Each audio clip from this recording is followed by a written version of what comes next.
It's my great pleasure to introduce Judy Bentley. Judy's going to talk about a carer's journey through Partners in Recovery to the National Disability Insurance Scheme. I don't think Judy's story it's unique to Judy, but it's not an unusual story. There are lots of people who have had experiences like Judy's, but it's lovely to hear the way that she tells it. She's such a passionate woman and a dear friend to many of us. Judy, over to you. Thank you.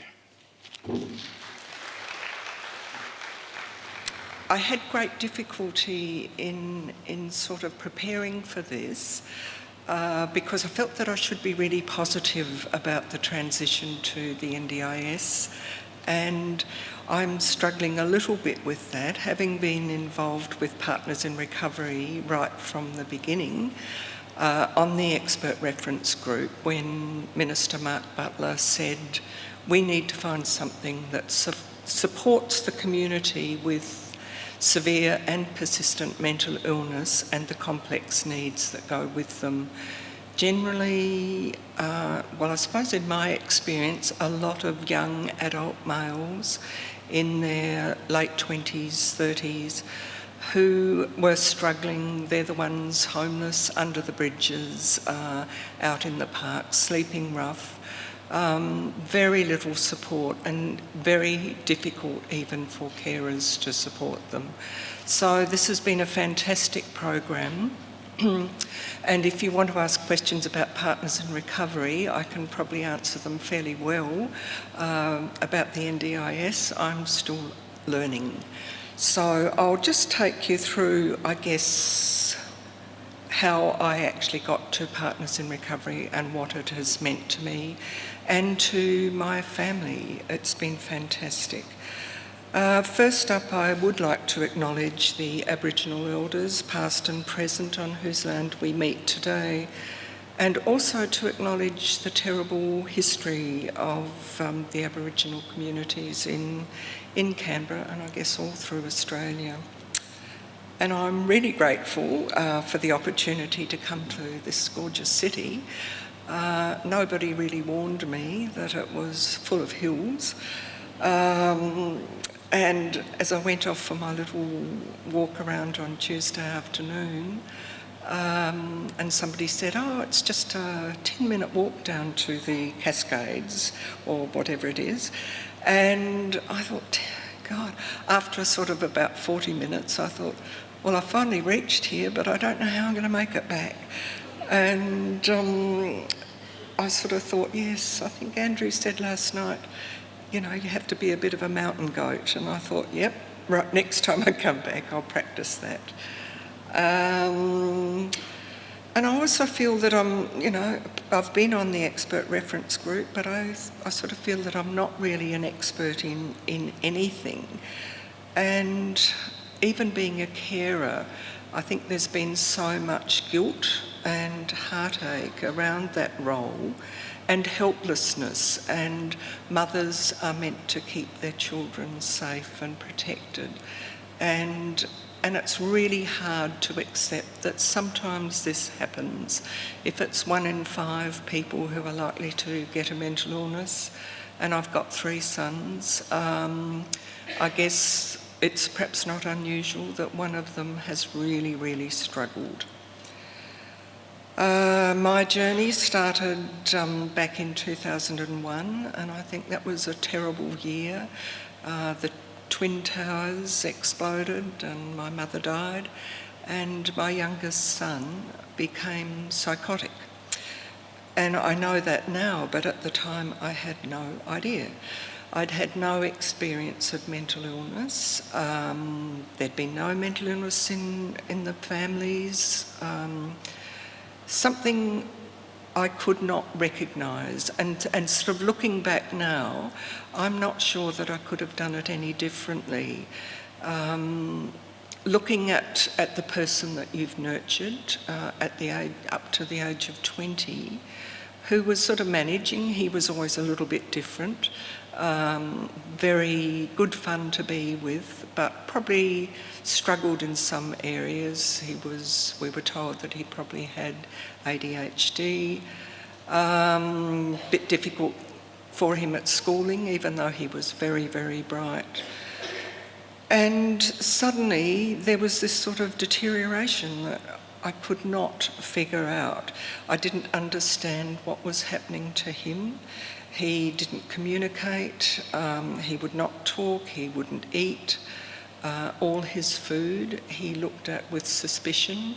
He felt that his food was contaminated. He would not eat anything that had been touched by anyone else, and that included me. And he shut himself off from the world. And I think that was the saddest thing, to just watch him sitting with his head down, completely enclosed and completely disengaged from anything and everyone around him. And then suddenly, one day, out of the blue, he attacked me quite violently. And this was something I really didn't know how to deal with. That's completely outside of any experience I'd ever had.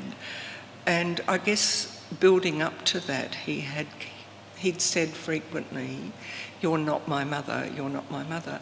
And I thought, is he just a difficult 20-year-old who has trouble with his mother, as probably most of you did? After this attack happened, he sort of calmly kept walking and to the bathroom to clean his teeth, and I said, "Justin, you are not allowed to hit me." And he said, "Well, you know why I have to hit you, because you're not my mother and I know you're trying to attack me." And I suppose then there was still that inability to understand what on earth was happening. What did this mean? What do I do? How do I deal with it? It was a holiday Monday, not easy to get help, and who do you get help from? Luckily, I was able to contact my GP, who had known me and Justin since he was a baby, so that was 20 years. And I explained what had happened, and she said, "Look, I think he is suffering psychosis. You need to ring the mental health treatment team." And so I did. I finally found the number and rang them and explained my situation. And they said, "Well, yes, we think we need to come. We think he's psychotic, but you do realise the police will have to come too." And I thought, oh God, living in a beautiful leafy suburb in Canberra with beautiful posh neighbours who probably had never experienced mental illness, and then having the police turn up at the door, what would happen? Would Justin fight, run? What would happen? It was terrible. It was one of the worst situations I can remember, but also there was no choice. I was home on my own. I had no idea how I was going to sort of handle this. But the crisis team were absolutely fantastic. A beautiful woman came along. She spoke to Justin's, but spoke to us, or my husband came home by then. Talked about what had happened. And she also explained, "Look, this is a psychotic period. We do need to get him treated, and we will need to take him into the acute care unit." Normally, he would have been put into the back of the paddy wagon, but I have to say that the police were fantastic also. They spent quite some time sitting with Justin out on the back steps and talking about what had happened. And he was very calm, and he just said, "She's not my mother. I had to attack her before she attacked me." And they seemed to understand it a lot better than I did. But they agreed, and Justin went off to the unit. And I thought, well, thank goodness somebody is caring for him, somebody who understands, somebody who will make him better. That didn't really happen as I wanted it to, because it was a holiday period. There was a locum psychiatrist from the United States, and Justin hadn't slept probably for many days, and the psychiatric registrar, who is a marvellous person, said, we need to sedate him, I need to keep him asleep for as long as possible, and we'll do the assessment perhaps in 24 hours. But the psychiatrist came in the next morning, woke Justin, talked to him for 20 minutes and said there's nothing wrong, he needs to be sent home. So we got the phone call later that day to be told you need to pick him up. I thought, I can't do this. How do I manage this? How do carers who've had no training in this manage a situation? I don't even know what his diagnosis is. If it is schizophrenia, what does that mean? What is psychosis? And here I am being told that you have to take your son home and manage this situation. He's a big boy, probably 6'3", and a lovely boy. I have to say that he is a beautiful boy, but he has an illness which makes him something he's not. And so there was a bit of a battle right at the beginning about sort of saying, no, I can't take him home. I'm covered in bruises, I've been pretty badly battered, I can't cope, and I need help. But of course there was no help offered through anywhere. I didn't think to ring carers. I did later and joined a support group. But so it's been a difficult journey. It's been, I guess, a journey that most of us as carers will talk about, where my son was kept in, he stayed in for probably about 6 weeks. But when he came out, there was no support. What do we do then? Is it safe to have him back home? How do I deal with this situation? And I probably still don't know that. And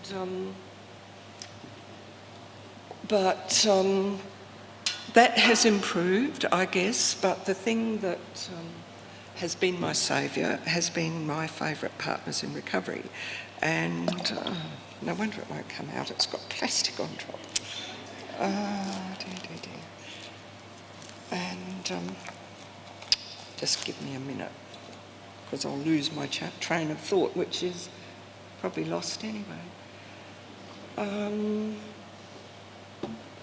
So the long roundabout story is this, I suppose, cycle for the next 10 years of periods of wellness when Justin was fantastic, was able to live at home, was able to enjoy life, got back to working as a chef.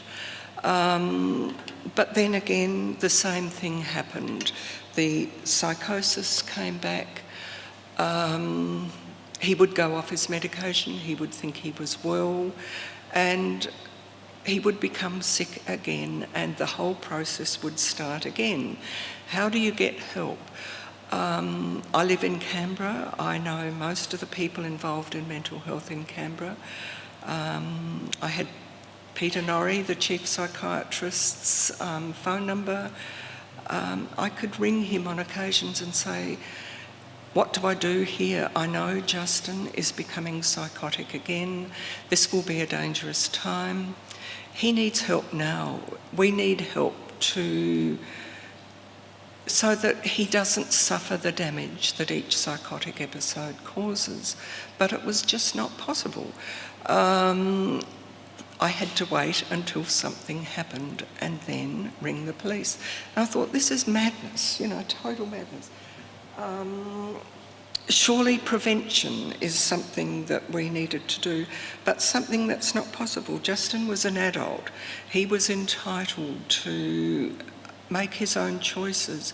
But if you've got somebody who is not capable of making good choices and is unwell, this to me is still a mad situation. If he was suffering leukemia or a heart attack or whatever, he would not be denied that treatment. So that's something I think that has changed a little bit, but is still not well. And it's a problem for us in the carers system, and probably the story that most of us who are carers will repeat.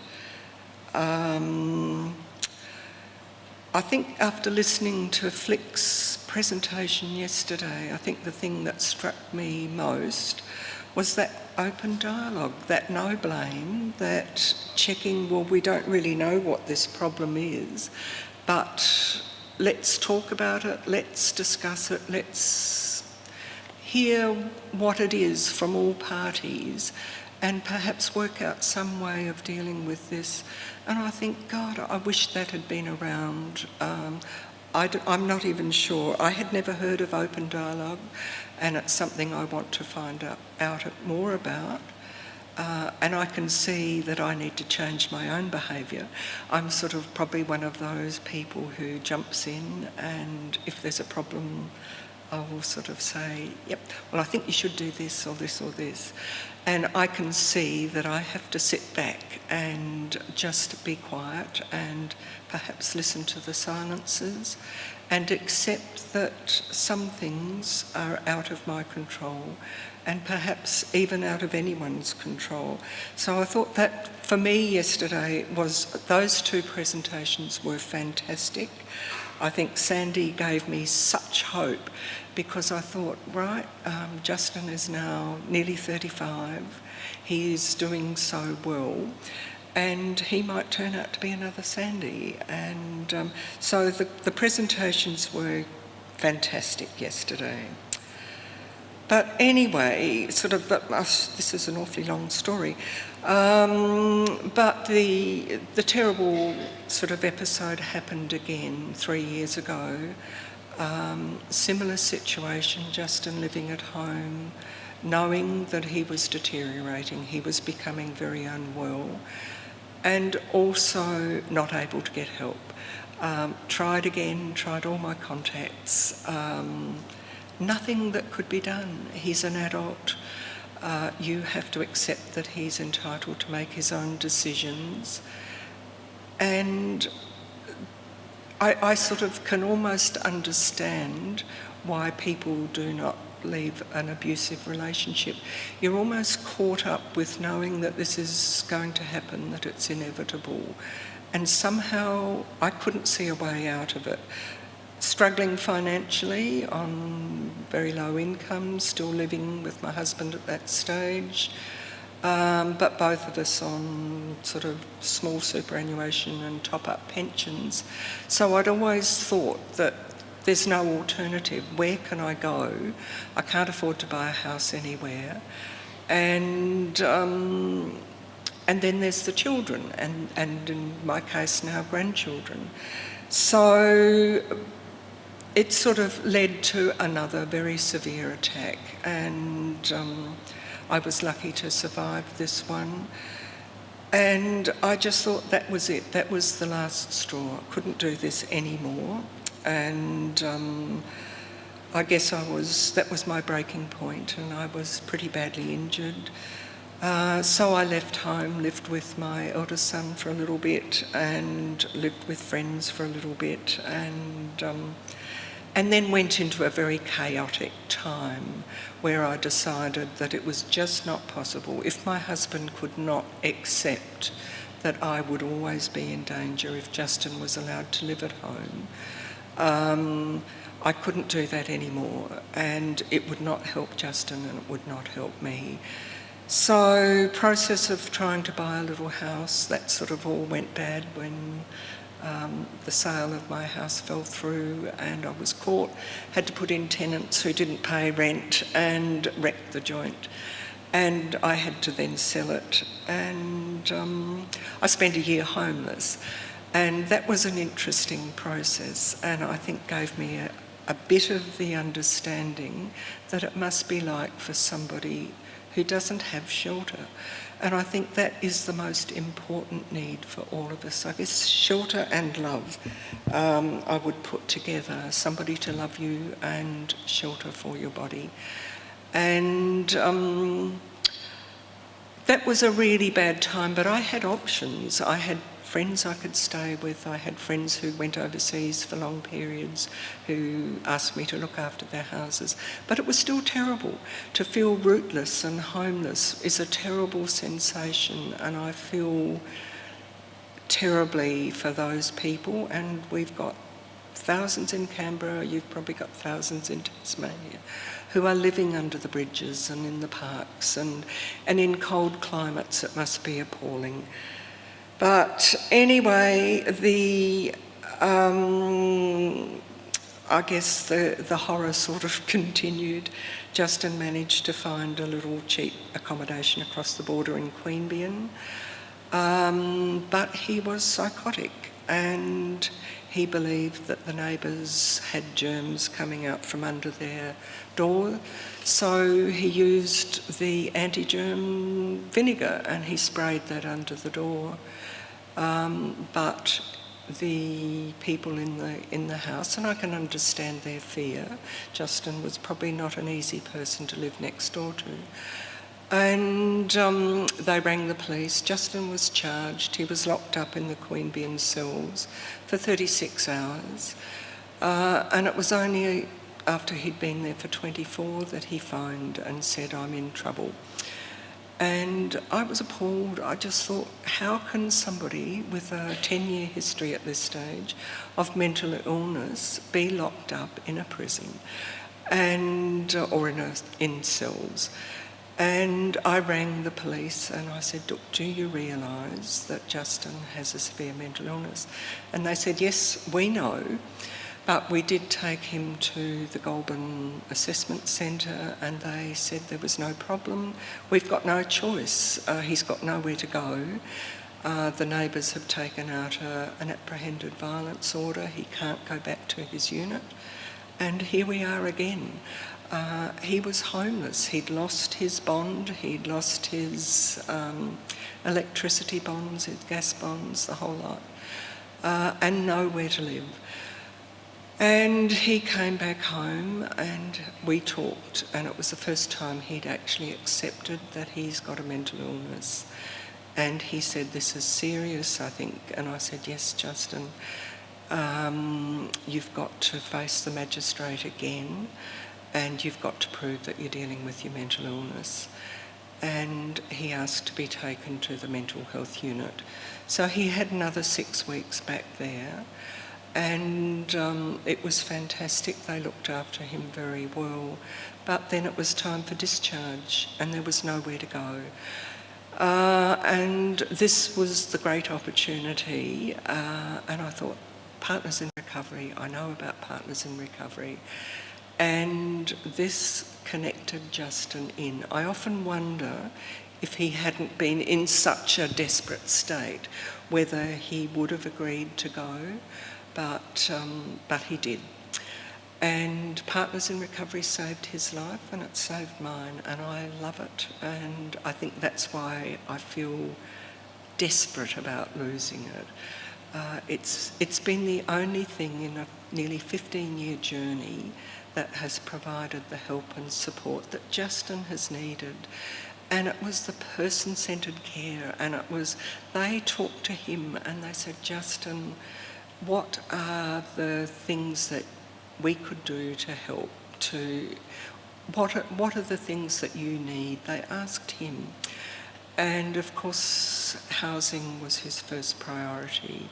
So Richmond Fellowship provided a house for him and supported him for a period.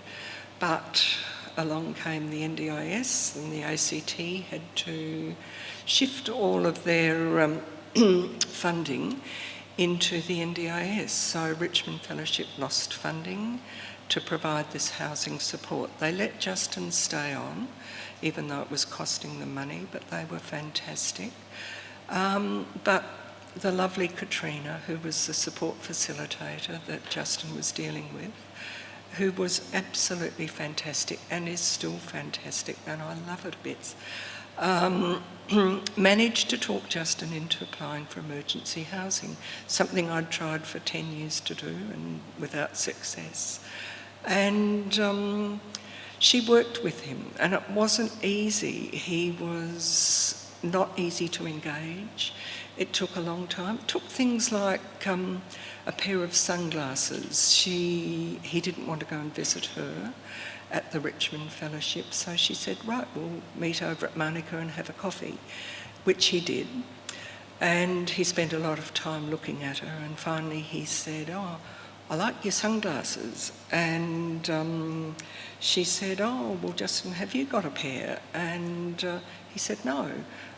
And I haven't got any money." And so she said, "Well, I've got some flexible funding. Why don't we go off and buy a pair of sunglasses?" And I really think it was not an expensive way of hooking him into a system. And it started. So I sort of think of the value of Partners in Recovery. I think Justin's total spending was about $1,500. It's not a huge amount of money over a period of probably 12 months. And I think one of the sad things is that we as an expert reference group didn't make sure that an economic evaluation was built into Partners in Recovery right from the beginning. We built in the evaluations, which have been extraordinarily positive, and I think that's why it was able to continue, because it would have been very hard to stop it after 3 years when the evaluations have been so incredibly positive. So, but that economic evaluation, I can see if we measure what Justin is now achieving since he's been with Partners in Recovery, and then we multiply that by the thousands of clients that you've all seen, and it's a no-brainer. The cost savings have got to be quite large, and I think it's a sad thing that we haven't been able to prove that. But anyway, that's the way it is. But I can understand those of you who are working with clients like Justin. It's probably not been easy. Certainly it's been 12 months before we got to the stage that we've got to now. But during that 12 months, Katrina was able to say to Justin, "Look, you know, you're a bright young man, you're a good-looking young man. Why don't you think about going to TAFE? You know, you're very good with computers." And the sad thing is there, when he went back to the magistrate, and he proved that he was managing his mental health, he was on medication, he was connected, all of those things. And his legal aid solicitor had said to him, "Justin, you need to plead guilty. It will be heard under the Mental Health Act. And it just means that you'll have to deal with your mental health issues." Instead of which, the magistrate said, "I'm sick of you people, young men coming in here, using your mental illness as an excuse for your behaviour." And he said, "I'm hearing it under the Crimes Act." Justin was asked, "How do you plead?" And because his legal aid solicitor had said plead guilty, he did just that. He now has a criminal record. He had a job lined up with IBM in the computer area, which is his specialty field, and that fell through because he couldn't have a record. It also affected the work that he was doing at a charity computer place, because you have to have a Working with Vulnerable People certificate. And of course, if you've got a criminal record, you can't get that.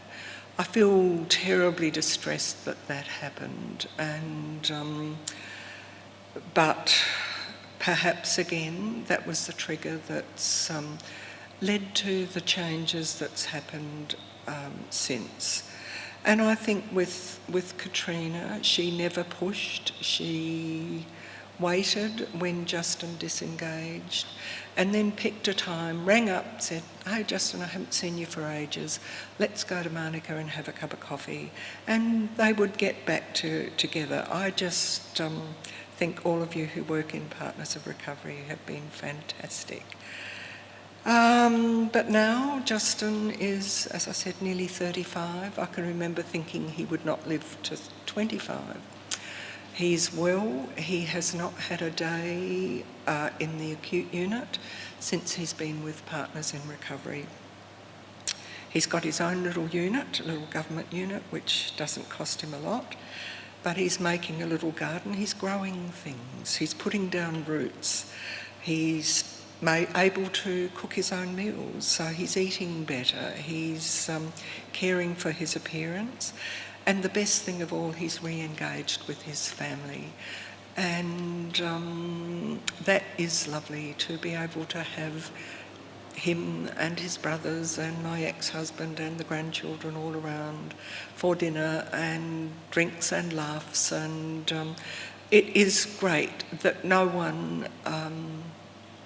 everyone accepts Justin for what he is. He's still a little bit different, but none of us feel unsafe. He is well. When he's well, he is gorgeous. When he's unwell, he is sick and he needs treatment. He feels so good about himself. I think Katrina has given him that. She's given him a hope. She's given him a sense that he is a worthwhile person. And that's something I could not do. So, and I guess this is where I come to the transition with Partners in Recovery, transition to the NDIS out of Partners in Recovery. Katrina did say, look, Justin, Richmond Fellowship is probably not going to be an NDIS provider, and it would be really good if you actually applied for a package, and this will help you to achieve your goals. Not only did she get him to go to TAFE to study computer technology, but he topped the class, and suddenly he was successful at something instead of, I guess, feeling that he was a failure. And this led on to being accepted into the University of Canberra.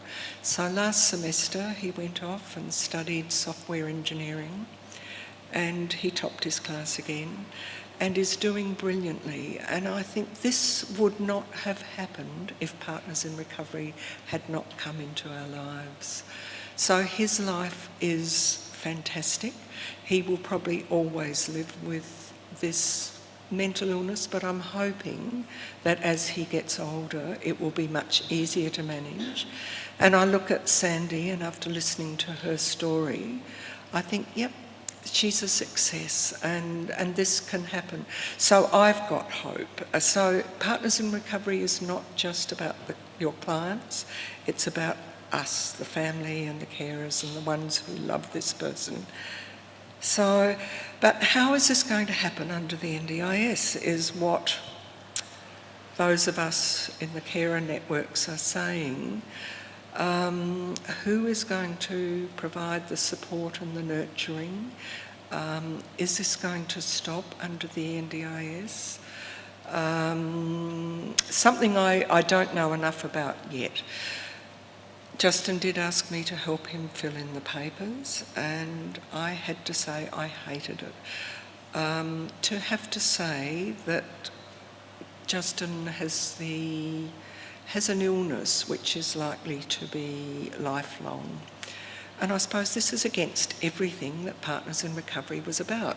We're talking about recovery of people, levels of recovery. You can't measure recovery, but there are levels of recovery. I think where Justin has reached now has been a huge level of recovery, which I didn't think we would reach.